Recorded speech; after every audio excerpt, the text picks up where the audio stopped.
Salut à tous. Les amis, je vous souhaite la bienvenue sur la chaîne PMU Classe.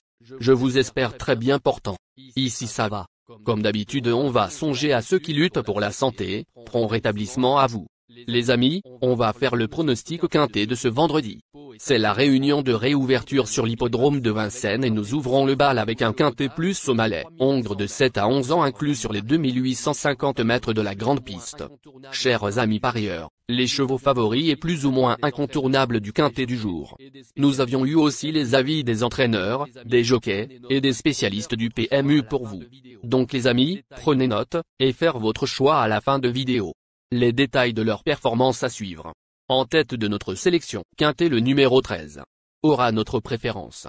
Longtemps absent des programmes, ce représentant de Stéphane Bourlier a retrouvé la plénitude de ses moyens. Il sera de nouveau associé à Jean-Michel Bazir, avec qui il s'était envolé dans le quintet plus du 20 février sur ce parcours. À retenir impérativement.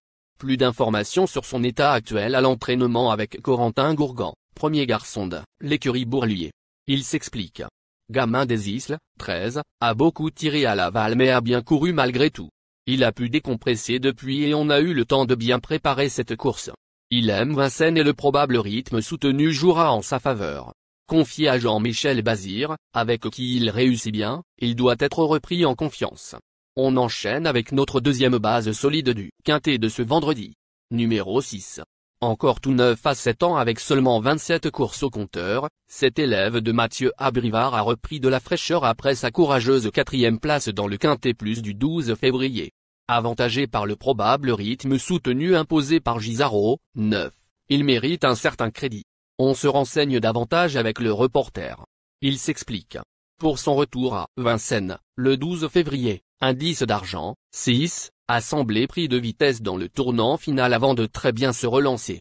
Contrairement à cette sortie, il évoluera plaqué aux antérieurs, ce qui devrait l'aider.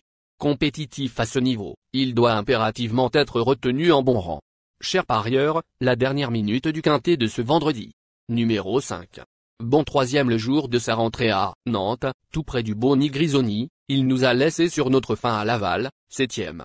Il manque de référence sur la grande piste de Vincennes, mais son engagement attire l'attention. À ne pas sous-estimer totalement. Plus de précision avec Johan Salio, entraîneur. Il s'explique. La dernière sortie de Grand Vent Rush, 7, à Laval, dans un bon lot, est plutôt satisfaisante. Il a rencontré quelques difficultés à négocier les tournants, mais grâce à l'intervention de l'ostéopathe, qu'il a vu après la course et lui a prodigué des soins, nous avons pu identifier et résoudre le problème. Il est en forme et bénéficie d'un excellent engagement. Il a peu couru à Vincennes mais s'y est montré performant. Il n'a pas les moyens d'animer les débats sur la grande piste, mais il va faire ce qu'il peut. La 4e ou 5e place peut lui échoir. Les amis, soyez sympas. Faites ce simple geste encouragement, ça nous donne la force dans la recherche. Je termine la vidéo avec mon champ réduit. Restez jusqu'à la fin de la vidéo pour découvrir mon champ réduit. Les amis, suite de la sélection pour compléter notre ticket. On entame avec notre trouble fête incontournable du quintet de ce vendredi. Numéro 8. Judicieusement réclamé à la mi-septembre, ce fils de Saint-Gallo a ensuite enchaîné les podiums dans des lots bien composés. Il découvre un engagement en aura la limite du recul et peut supporter le poids de la course, comme en témoigne sa 2e place dans le prix de Tourcoing le 13 décembre dernier. Une priorité. Plus d'informations sur sa forme actuelle à l'entraînement avec Louis Baudouin, driver. Il s'explique. Gisaro, 8, est en pleine forme, comme le montrent ses dernières performances. On a attendu cette course, car il est très bien engagé en tête. C'est un cheval dur à l'effort, capable d'adopter toutes les tactiques. Il n'a besoin de personne dans un parcours. Jugé sur ses récentes réductions kilométriques, il a les moyens de jouer un premier rôle. J'y compte. Nos 2 tocards incontournables du quintet de ce vendredi. Premier tocard en forme. Numéro 9. Après un véritable festival entre fin septembre et début janvier, 6 succès, cet excellent finisseur n'a pu bénéficier d'un déroulement idéal pour sa rentrée à Laval, 5e. Il n'est pas des mieux engagés, mais le probable rythme soutenu va grandement l'avantager. Méfiance. On écoute Charles Dreux, entraîneur. Il s'explique. Hikm Damer, 9, est parti sur un temps de galop en dernier lieu et reste assez particulier. Il avait besoin de courir mais s'est tout de même bien comporté, d'autant que j'ai dû le rapprocher un peu trop tôt. J'ai eu de bonnes sensations à son sulky. Il est monté en condition et je lui vois une première chance en pareille société. J'espère simplement qu'il pourra se faire ramener, qu'à deuxième tocard en forme.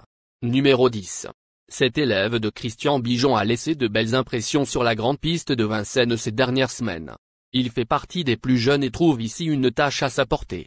Sans incident, il ne sera pas loin de la vérité. Plus de précision avec Christian Bijon, entraîneur. Il s'explique.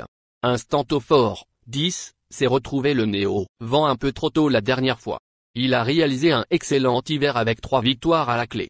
Il me semble rester en belle forme, d'où sa présence au départ. Il faut le préserver et venir sur les autres le plus tard possible. Une course rythmée l'avantagerait. Avec un bon parcours, notre outsider séduisant du quintet de ce vendredi. Numéro 7. Bon troisième le jour de sa rentrée à Nantes, tout près du Boni Grisoni, il nous a laissé sur notre fin à Laval, 7e. Il manque de références sur la grande piste de Vincennes, mais son engagement attire l'attention. À ne pas sous-estimer totalement. Plus de précision avec Johan Salio, entraîneur. Il s'explique. La dernière sortie de Grand Vent Rush, 7, à Laval, dans un bon lot, est plutôt satisfaisante. Il a rencontré quelques difficultés à négocier les tournants, mais grâce à l'intervention de l'ostéopathe, qu'il a vu après la course et lui a prodigué des soins, nous avons pu identifier et résoudre le problème. Il est en forme et bénéficie d'un excellent engagement. Il a peu couru à Vincennes mais s'y est montré performant. Il n'a pas les moyens d'animer les débats sur la grande piste, mais il va faire ce qu'il peut. La Knautre, surprise évidente du quintet de ce vendredi. Numéro 15. Fautif le 2 février alors qu'il avait la course gagnée, ce protégé de Thierry Duval d'Estaing a remis les pendules à l'heure dès sa sortie suivante dans le prix de Sedan, 2e. Très bien engagé, non loin du plafond des gains, il détient une belle chance théorique. On écoute Clément Duval d'Estaing, driver. Il s'explique. À 9 ans, Grand Roi Kaluma, 15, vient de prouver sa forme. Il donne toujours entière satisfaction le matin. Il n'a pas de marge et a besoin d'un bon parcours pour donner sa pleine mesure. Je ne peux pas faire le fort avec lui. Avec un parcours caché, il peut finir dans les... Il est important de noter que les paris hippiques comportent toujours un certain niveau de risque et ne garantissent pas les gains. Pour augmenter vos chances de succès, il est recommandé de mener des recherches sur les chevaux, les jockeys, les entraîneurs et les conditions de la course, tout en suivant les conseils des experts hippiques.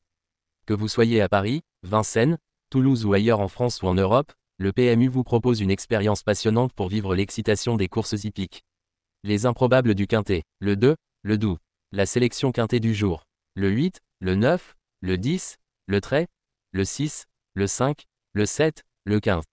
La synthèse de l'analyse du quintet, la minute de la vérité. Le numéro trait, c'est le plus gros favori de la course, il détient le pilier de la course, soyez très prudents chers parieurs. Les 3 atouts du quintet, le 6, le 10, le 9. Nos propositions de tickets du jour, chers amis parieurs. Mon champ réduit à 50%. Le trait, le 6, le 10, le 9, le 8. C'est une combinaison qui permet aux joueurs de mettre un cheval de base et d'y associer plusieurs autres concurrents. Mais pourquoi choisir le quintet en champ réduit? Avec des bas, vous pouvez ajouter des tocards dans vos champs. Si les bases font l'arrivée avec un outsider retenu dans votre pari, alors les rapports peuvent être rémunérateurs. Cette formule en champ réduit est toutefois moins sécuritaire que la formule combinée. Par exemple, dans les courses de trot attelé, les chevaux peuvent être au galop et donc disqualifiés. Si cela arrive lors d'un quintet en champ réduit avec votre base ou l'une d'elles qui est disqualifiée, alors vous ne pourrez pas toucher le quintet mais au maximum un ou plusieurs bonus. Cette formule est un bon compromis entre le quintet unitaire qui consiste à jouer uniquement 5 chevaux et la formule combinée qui est plus sécuritaire mais également plus coûteuse. Selon les courses PMU et la valeur des chevaux, vous allez faire votre choix entre les deux. Ticket de folie, trait, le 2, et le trait, le doux. Ici nous avons décidé de combiner la base avec nos improbables. Ticket de couverture, trait, le 6. Il existe plusieurs types de jeux, comme le pari en jeu simple, couplet gagnant ou placé, jeu trio, jeu quarté, jeu quintet, que vous pouvez tenter votre chance les amis. Mon multi 5 du jour. Le trait, le 8. Associé au grand carnet, le 8, le 9, le 10, le doux, le 2, le 6, le 5, le 7, le 15. Vous êtes nombreux à contribuer et donner votre avis sur nos différents contenus et nous sommes heureux de recevoir vos contributions et réactions respectueuses et courtoises qui enrichissent nos publications. Merci les amis, bon jeu à tous, à très bientôt pour la prochaine course. Bye bye.